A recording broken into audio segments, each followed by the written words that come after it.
de volta e para quem ainda não conferiu a concorrência, Medicina, Odonto e Direito são os cursos mais concorridos neste vestibular. Você pode conferir os números acessando o site da instituição, www.uesb.br. Mas não se desespere, nesta última fase é preciso relaxar. Fique atento às recomendações. Assim como muitos estudantes dessa sala, Larissa passa horas do seu dia em frente aos livros. Além das aulas do cursinho, ainda estuda em casa.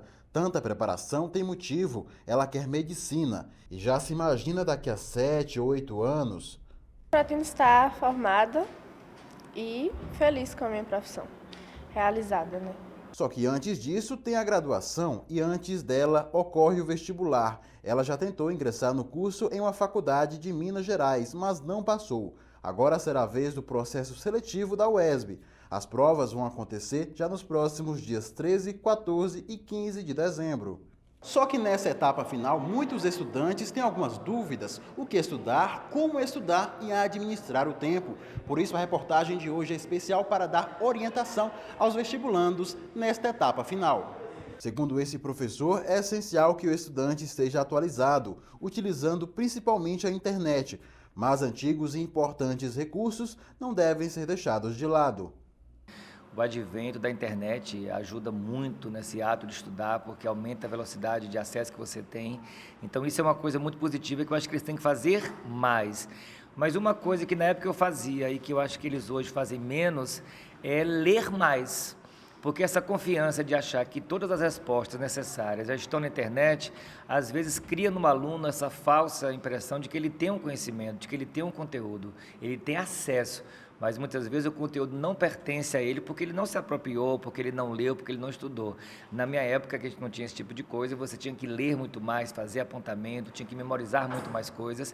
E eu acho que hoje o pessoal poderia se aproveitar desse arsenal todo que tem, essa facilidade, e se apropriar de mais conhecimento. João Pedro está bem ligado em tudo isso. Ele mora em Salvador e veio para a Vitória da Conquista somente para se preparar para o vestibular. O garoto de 18 anos quer ingressar no curso de Direito.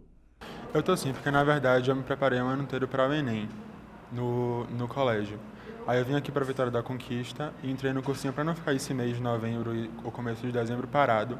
Antes do vestibular eu tô fazendo um cursinho para me preparar um pouco mais. A mente do estudante também deve estar tranquila. Esse professor se lembra de muitos casos de estudantes que se prepararam por um bom tempo, com horas diárias de estudo, mas na hora da prova, o fator emocional ficou abalado. O que faz o aluno ser aprovado não é necessariamente o conhecimento que ele vai acumulando ao longo do ano, mas a sua tranquilidade psicológica, o seu equilíbrio emocional.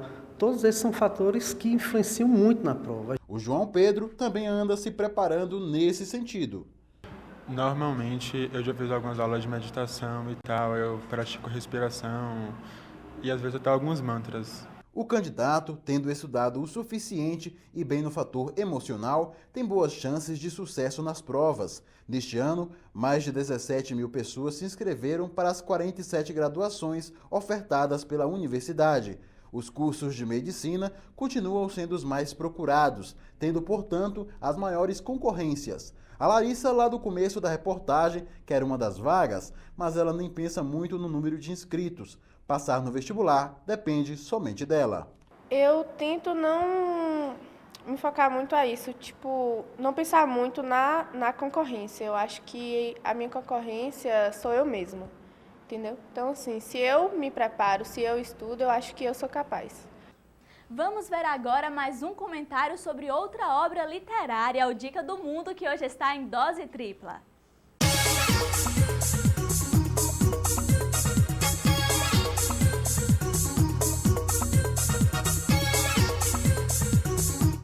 O livro Sermão Sexagésima foi escrito pelo padre Antônio Vieira. Para entender o livro, necessariamente, você tem que saber um pouco sobre a história do padre e saber também o momento em que estava passando. O padre Antônio Vieira nasceu em Portugal, em Lisboa, porém ele veio fazer sua ordenação aqui no Brasil, ou seja, ele veio pregar aqui no país. Dessa forma, com seus escritos e sermões, ele se tornou extremamente importante para a nossa literatura, sendo o maior expoente da literatura barroca em prosa. Bem, o Sermão 60º basicamente é um sermão feito com caráteres da Contra-Reforma. O padre estava preocupado com a igreja, como é que o período da igreja, e como estava se sucedendo a forma de pregar. Ele resolveu então fazer um sermão para os próprios padres. Dessa forma, ele chegou na capela e fez um sermão de uma forma em que na introdução ele falou sobre o que é o pregar. Dessa forma, ele comparou com metáforas e conhecimento bíblico que o pregar é uma via de três lados. No caso, vem do homem, do padre e de Deus. Ele disse então que o Deus é perfeito. Então o problema da pregação estava entre o homem e o padre. Ele teorizou então que o problema, na verdade, estava com quem estava semeando a palavra. Porque antigamente a palavra de apenas um homem poderia converter 100 pessoas. E naquela época a igreja, mesmo perdendo um pouco de forças, ainda tinha vários padres e ordens que pregavam a palavra e mesmo assim estava tendo cada vez menos crentes. Então, dessa forma, ele começou a pregar dizendo aos padres que eles estavam fazendo o seu papel errado. Então, ele fez o sermão tentando ensiná-los como pregar, dando exemplos bíblicos como o de Jonas, dando metáforas próprias, como a do espelho dos olhos. Então, eles poderiam comparar usando a atualidade ou então o próprio contexto histórico, que foi extremamente importante para a época da prosa barroca.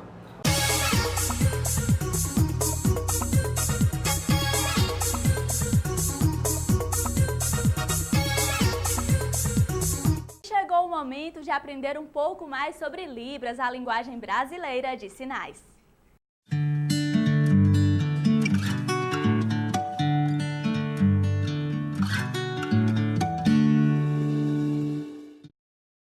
Olá, estamos de volta com mais um programa Sinais do Mundo para vocês e hoje iremos aprender sinais relacionados à religião.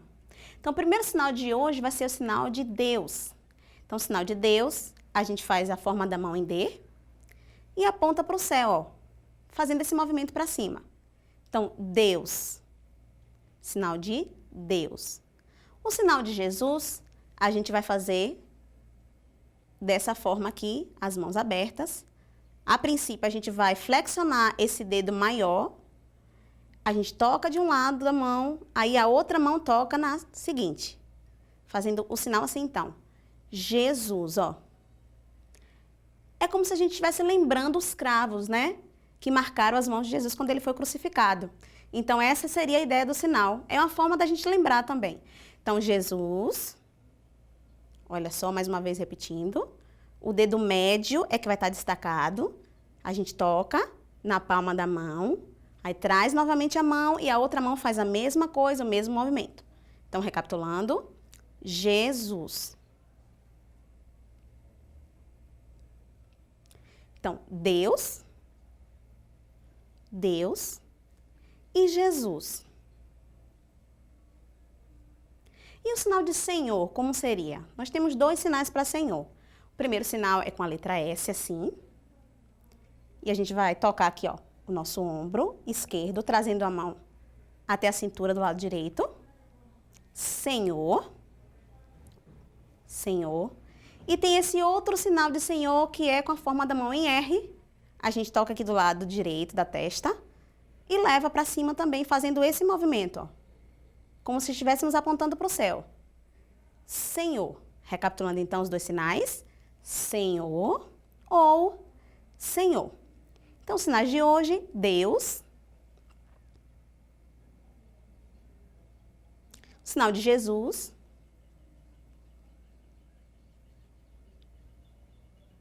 E o sinal de Senhor. Ou Senhor.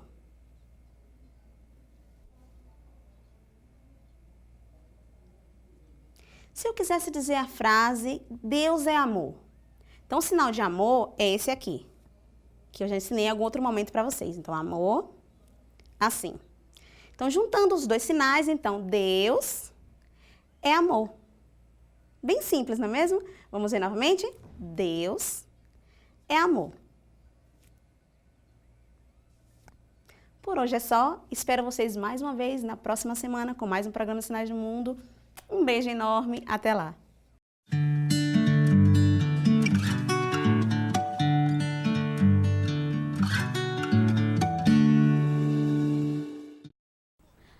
vamos a um rápido intervalo, mas não saia daí, porque no próximo bloco nós vamos conhecer os filmes que podem cair nas provas. Se eu fosse você, nem levantava.